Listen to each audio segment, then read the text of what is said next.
welcome back to another episode of Off the Shelf Book Talk with Book Lovers. I'm Elizabeth Nelson here with Kay Johnson. And Kay, what have you been reading? Well, it's throwback time to my favorite books, and I've read the 3 Hilda Adams books by Mary Roberts Rinehart. Okay. And Hilda Adams is a nurse. And anytime there's something sketchy going on, they bring Hilda in. And one of the books, there's like The Wandering Knife is one, and a woman is stabbed, and it's at a party, fancy party. And the mother, it's her daughter-in-law who's stabbed. So she's really worried that her son might have done it. Okay. And so she finds the knife, and she's sitting on the knife on the steps while the police are there.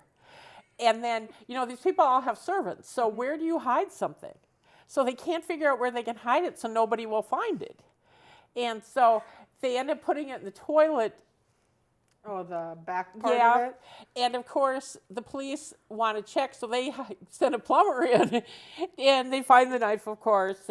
But it's good because Hilda's brought in, and you know, she's like the undercover nurse. She's a nurse who's undercover, and she helps solve each of these. But there's 3 books in this series, and they're just good. You know, and I think they were written maybe in the 30s or 40s. Okay.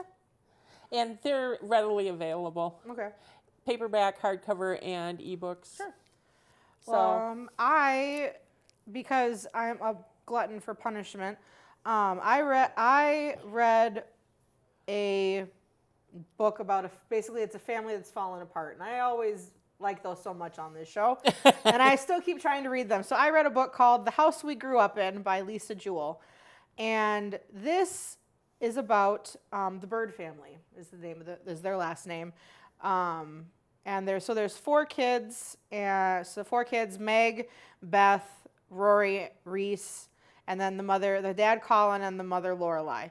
And the books, almost everything tends to focus on something that's happened around Easter and the flashbacks, and then you go to the present. So basically, Lorelai is a hoarder. Oh. And it starts out kind of like they talk about little eccentricities when the kids are younger, like every single art project they've ever done is put up on their kitchen walls, or she saves the foil wrappers for the Easter egg hunt. And so it goes back and forth about how the family grew up in this house and how everything is affected by the hoarding. And then in the future, or the present time, Lorelai has just passed away, and Meg has come back to clean out the hoarding. And of course, the family has to then deal with things that we have pushed under the rug to move on with our lives. Literally. Probably pushed under the rug and on the stairs and in the attic and everywhere you can put it. And it was okay. I mean, it was interesting to see the dynamic of how everything affected and how everybody would either, you know, was like the daughter Meg when she grows up and has a house of her own, it's the exact opposite. You know, everything is clean, organized stuff. Others just left and didn't come back, and how everything is connected. And of course, you know, it all connects back to some big, deep, dark, terrible secret that happened with somebody's cousin's nephew that affected everything. And I don't know why I do this to myself, and I always think, well, we'll try it one more time. No. And I should have, it's one of those again, completionist, I should have just stopped and moved on, but I was like, well, maybe it did not get better. So I like Lisa Jewell. I've read some other books by her that I've really enjoyed. The Family Upstairs, I think, was one of them that I really liked, and a couple of others, but no. just no. I don't know. That's just not the genre for me. I think some people like those I call them generational trauma novels because they deal with family trauma. Yes. And that's just not for me. Yeah, too dark. Yeah. Yeah, it wouldn't be on my list Yep, of. but I did go from that into one that I knew I would enjoy, and that I laughed so hard reading. I read the third Thursday Murder Club Oh, I love mystery, those. The Bullet That Missed by Richard Osman. Oh, I love it. And again, this is our favorite group of retirees living in their senior living community in England, and the Thursday Murder Club is going to solve another cold case which gets linked in with current day happenings. And of course, nothing ever goes the way they plan. And I literally, I would have to put the book down and start laughing. They're really great. Oh. He's starting another series too. Oh yeah, he's a TV host, Yeah. Richard Osman. Osman, which I didn't get. But this one, they're trying to solve a murder, and Elizabeth and her husband get kidnapped, Yes. and she has to kill somebody else, or this guy's going to come and kill Joyce. Yes. And Were you surprised about the romance without romance. the guy and the younger woman? I'll catch up. I thought it was kind of sweet, some of it. Oh yeah, yeah. Yeah. But I mean, I was think it's- surprised by it. Yeah, I think a lot of Because it's really he's so fun. in love. Yes, I think it's really fun to be seeing how they've changed over the last 3 books, and just, gosh, they're funny. And Joyce is just always like, she's like halfway there. Like, she sort of knows what's going on, but at the same time, she's just there for a good time. And And- it's really funny. Her diary entries are always really funny. And her dog, Alan. Yes. The only thing that was hard for me with these books is that Elizabeth's husband, throughout all 3 books, he has dementia, and it's getting Advanced. more advanced as the books go on, and you see more of that in this one. And Who that is was a his little keeper? hard. Who's that fellow? Baghdad. Yeah, Baghdad. I love Baghdad. Baghdad is from Poland, and he's in the first book as sort Isn't of. he like a hitman? Well, or a heavy? He's got kind of a sketchy past. He used to work for the guy that owned the senior living facility, Right. and in the first book, he's kind of a sketchy character when he shows up. But of course, instantly, Elizabeth, our retired spy, wins him over to her cause, and And all of a sudden, he's like solidly with them. He is Elizabeth's man. Yeah, because he's always with her husband playing chess. And Yes, but I mean, they're great because they're murder mysteries, which are always fun. But how he puts in the little clues, and then usually it's a clue, and then everybody else gets the rest of the information 2 chapters later. So it's kind of nice because you kind of feel like the reader is getting the information first, and then you kind of watch everybody else pick it up, which I hadn't seen before. But I really do enjoy them, and like I said, I about died laughing. what I think is so great about them is their stories with depth. Mm-hmm. They're not just kind of They're real people. I mean, I think that I'm sure it's coming, and I would be afraid that they would screw it up. But these would translate really well to like 4 TV movies, not like a big production, but like Midsummer Murders and Yes. that kind of stuff.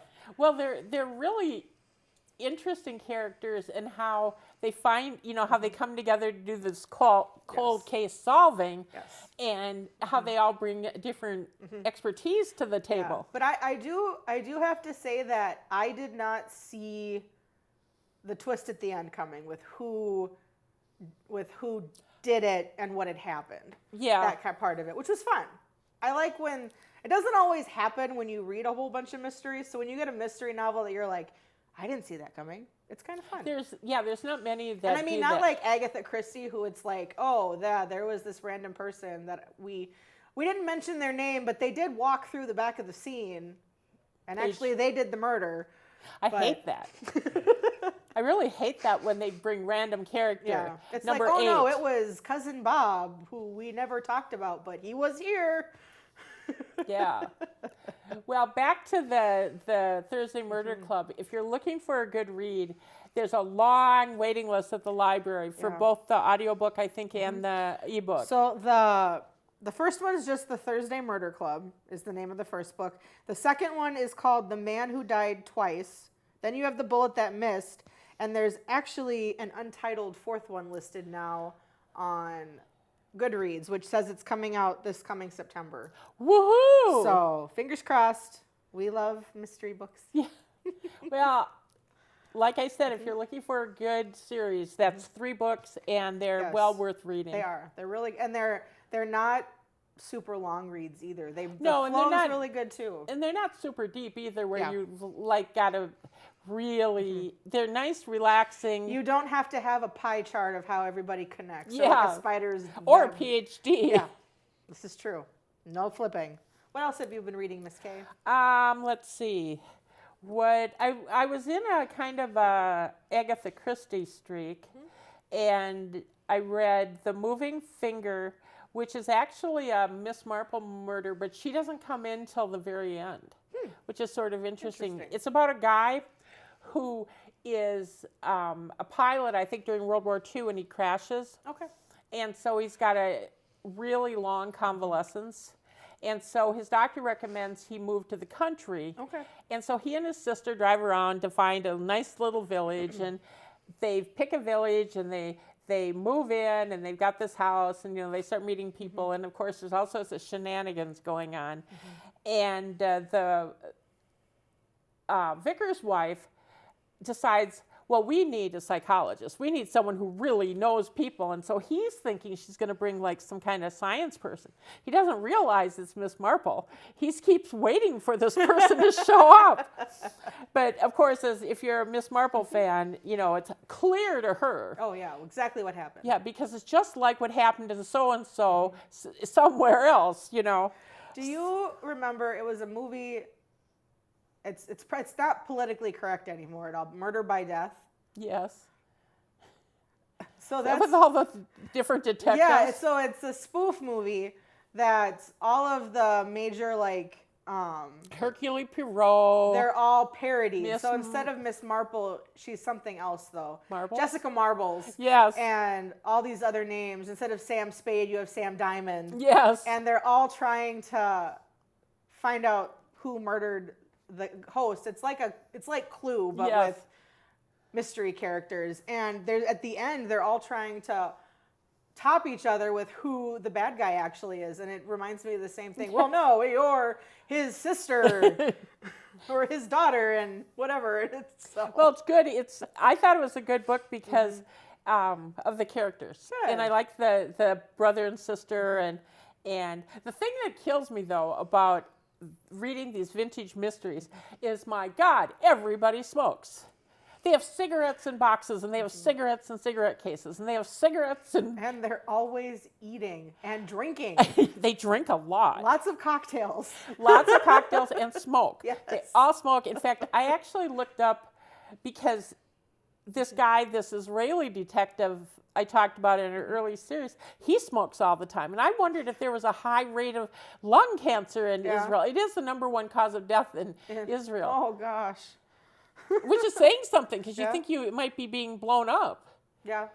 But but I thought, well, I am not surprised, and I was going to look up statistics just for England because all these people Well, smoking. and I wonder if that would have played in, because I know, in early Hollywood, the tobacco companies paid for parts of Yes. the movie, so that's why everybody smoked in the movies. I wonder if there was anything like that for authors at Maybe, one point. but boy, I'll tell you, they smoke like nobody's business. Well, it's the same. That's what when you have movies like Good Night and Good Luck, Yeah, everybody is smoking. when Good Night and Good Luck was showing at the State Theater in the small theater, the upstairs one, a lady had an asthma attack because of all the smoke on the. I mean, it's psychologically. I could see that. Yeah. Yeah, because I mean, it opens and it is, and he died of lung cancer, Ed Murrow, but it is just smoky. I mean, it looks foggy. It's so smoky. Yeah. No, it's interesting. You don't think about that anymore. not with No. all the regulations on it. Well, and what's funny about it is how successful the government was to transition people away from cigarettes, because there was a time when everybody smoked. And now it's more of an outlier for someone to smoke. And it's an interesting thing, I think. It is, yeah. I read so there's a series I've been reading by Maureen Johnson called the Truly Devious series, and this is young adult, The newest book is called Nine Liars, and her protagonist, her name is Stevie Bell, and Stevie is sort of like a Sherlock Holmes type character, and so she and her little cohort of friends, they all go to England to visit her boyfriend David, and they get there, and a friend of David's is talking about how her aunt was part of this comedy skit group in college, and they all went away for a weekend, and while they were away for the weekend, 2 of their friends were murdered, and it was never solved. And so Stevie, who is our master detective and can solve everything, is going to try to solve the case. And so you follow her trying to figure it out, and then there's also, the book starts with what went on that night, just like the overstory. And then you have throughout the witness statements given to the police, and then her trying to solve everything. And I actually felt kind of bad for the author because she was supposed to start her her book tour. And she got to the first location, did the first night of book signings, and woke up the next morning with COVID. Oh, And so that was she the had- end of the... And that was the end of the book tour, and she was stuck in a hotel room for a week until she tested negative to go home.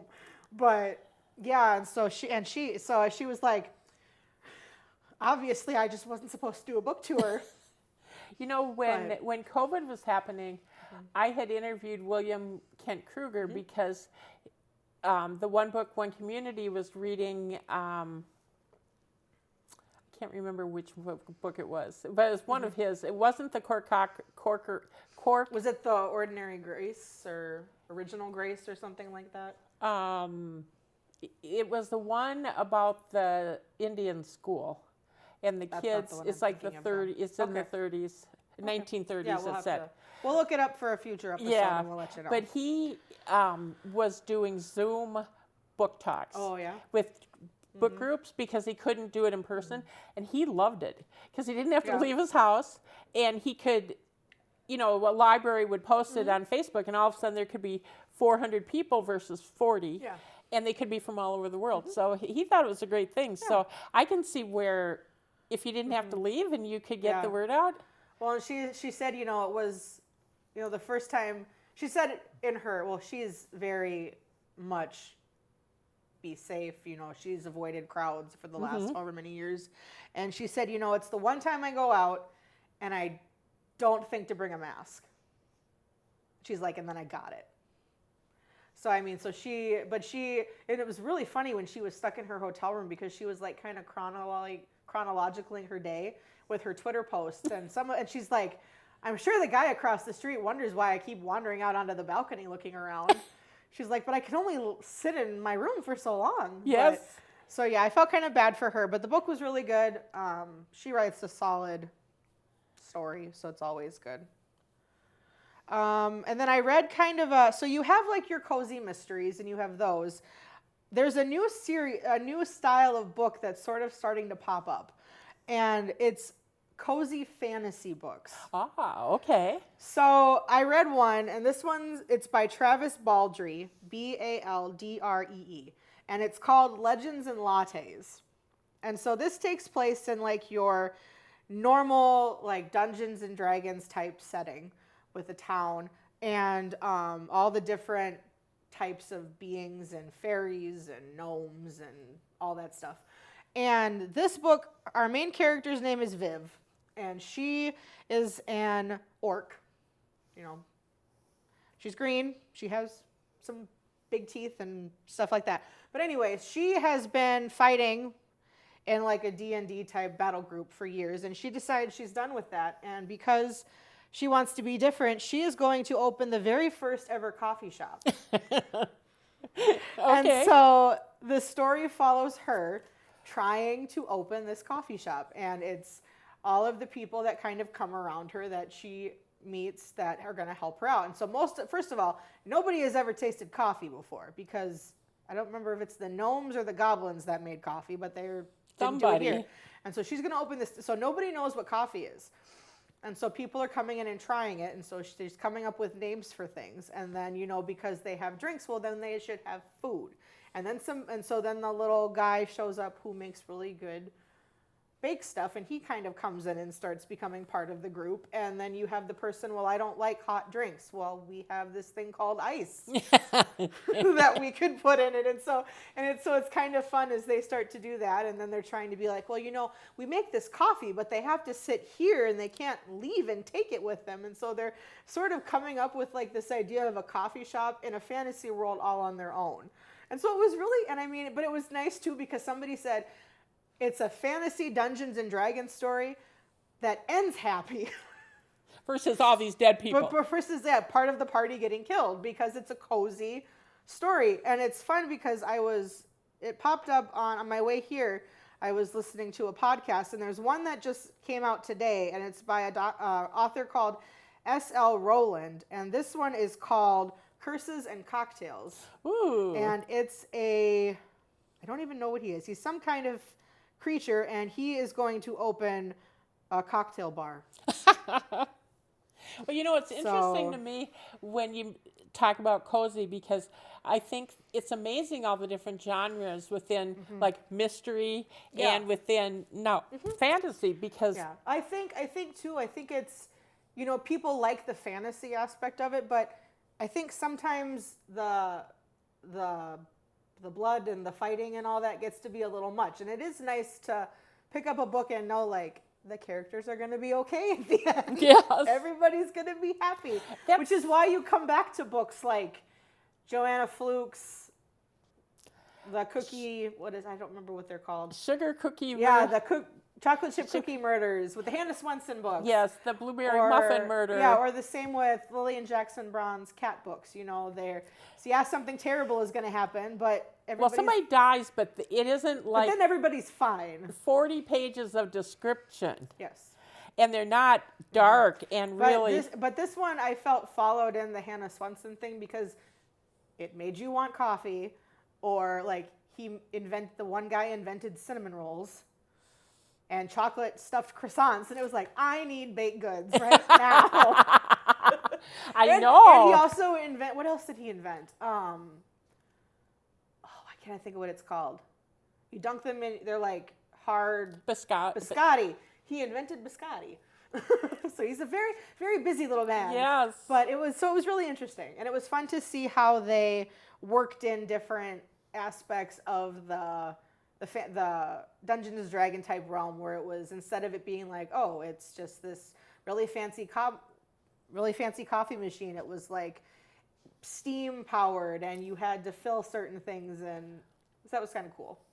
I like all that little fantasy plus the type stuff. It was something different. Yes. And that's always sort of fun. Mm-hmm. And it was, and like I said, I read it really, really quickly, and I think the author that wrote the Legends and Lattes, he's going to have a second book coming out, which is something with bookstores, bloodshed in bookstores or something like that. It's fine, but I thought it was interesting that cozy fantasy is taking over. Yeah. Well, you got to figure you can only do so much of one thing without getting bored. Yeah. And, readers don't really like change that much. Just a little bit. You can slowly change. So I think that cozy fantasy allows to have that character base that people are familiar with, but a new twist on it, which makes it interesting and will probably bring in new readers. Yeah, it will. And we have reached the end of our time for this week. So we are going to say goodbye. Reach out to us on Facebook or our email at offtheshelfbooktalk@gmail.com, and we'll see you next time. Thank you.